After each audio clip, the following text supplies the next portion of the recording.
Le président russe, Vladimir Poutine, s'est exprimé sur les relations tendues entre la Russie et la France. Dans une déclaration sans équivoque, Poutine a affirmé que la Russie est prête à continuer à interagir avec la France malgré les récentes frictions diplomatiques. Cependant, il a souligné que c'est le président français, Emmanuel Macron, qui a choisi de mettre fin à ces relations de travail fructueuses. Pendant longtemps, nous avons entretenu une relation de travail plutôt bonne et amicale avec la France, a déclaré Poutine. Nous avons eu des échanges de visites, des rencontres et nous avons toujours eu un agenda chargé en matière de relations bilatérales et de questions internationales.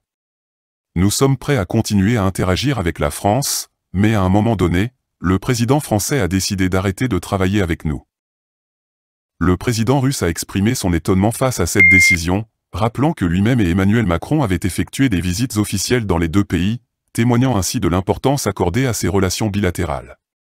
Poutine a souligné que la Russie n'a pas cessé ses efforts de coopération, mais que c'est la France qui a mis un terme à cette dynamique de travail. C'est lui qui s'est arrêté, pas nous. Nous ne nous sommes pas arrêtés, je ne me suis pas arrêté. S'il y a un intérêt, s'il vous plaît, nous sommes prêts, a déclaré Poutine avec conviction. Cette déclaration intervient après que la France a admis avoir tort à propos de la Russie. Une reconnaissance qui a été faite officiellement le 10 décembre. Cependant, malgré cette reconnaissance, le président russe a souligné qu'il n'y avait aucune volonté de la part de Paris de renouer les liens avec Moscou. Nous ne reculons pas devant ces contacts, mais si les pays européens, et le président français en particulier, ne veulent pas communiquer avec nous, alors il n'y a pas de procès, comme on dit, a déclaré Poutine. Il est important de noter que ces tensions diplomatiques ne sont pas isolées. La Russie a également été confrontée à des frictions avec d'autres pays européens, notamment l'Ukraine et la Pologne, en raison de divergences politiques et de questions géopolitiques. Cependant, malgré ces différends, Poutine a souligné que la Russie est disposée à poursuivre le dialogue et à maintenir des relations constructives avec tous les pays intéressés. Ces développements interviennent dans un contexte international marqué par des défis et des incertitudes. La Russie a été confrontée à des sanctions économiques et à des pressions politiques de la part de certains pays occidentaux, ce qui a compliqué davantage les relations internationales. Bonjour, je suis Serge Petit-Demange, officier marinier de la Marine nationale française en retraite, président fondateur historique de Renaissance française, le 29 octobre 2005, il y a plus de 18 ans, joignable au 0033 612 807 525 sur Signal ou WhatsApp ou par mail à mrrdc70@aol.com. Partagez cette vidéo collector tous azimuts.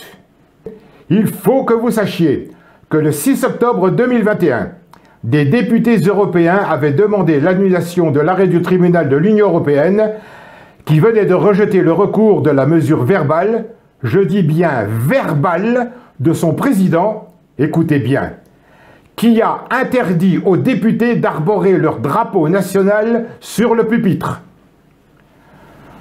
Voilà la preuve de la volonté sournoise du Parlement européen et par extension de l'Union européenne moribonde de vouloir faire disparaître l'identité des nations qui la composent. Le sujet de cette vidéo. Ebel Media TV fait état de l'immature mais gravissime décision du psychopathe, usurpateur, franc-maçon corrompu, je nomme Macron, d'interrompre les relations avec la Russie. Vexé du dédain justifié de tous les chefs d'État à son égard, cet halluciné égocentrique nous entraîne contre notre gré dans une spirale très dangereuse, à mon sens désespérée pour lui. Je reviens à ce qui nous préoccupe. Heureusement, nous disposons d'un argument majeur que même ce banquier rothschildien malade mental LGBT ne pourra contrecarrer éternellement. J'ai seulement besoin que d'autres nations, je pense à l'Italie du général Papalardo, le Niger du général Tiani, le Burkina Faso du capitaine Traoré, le Mali du colonel Goïta, la Côte d'Ivoire de l'après Ouattara, la Hongrie de M. Orban, les pays du Golfe et pourquoi pas de la Russie, pour démontrer officiellement, prouver par A plus B que tout ce qui s'est passé et se passe en France depuis le 4 octobre 1958 à tous les niveaux est totalement illégitime. Les relations entre les États existent et sont maintenues, entretenues principalement par la diplomatie. C'est le président de la République qui, en Conseil des ministres, nomme les ambassadeurs sur proposition du ministre des Affaires étrangères. Le monde compte actuellement 197 États reconnus par l'ONU. 197 États, ce sont 196 ambassadeurs français nommés.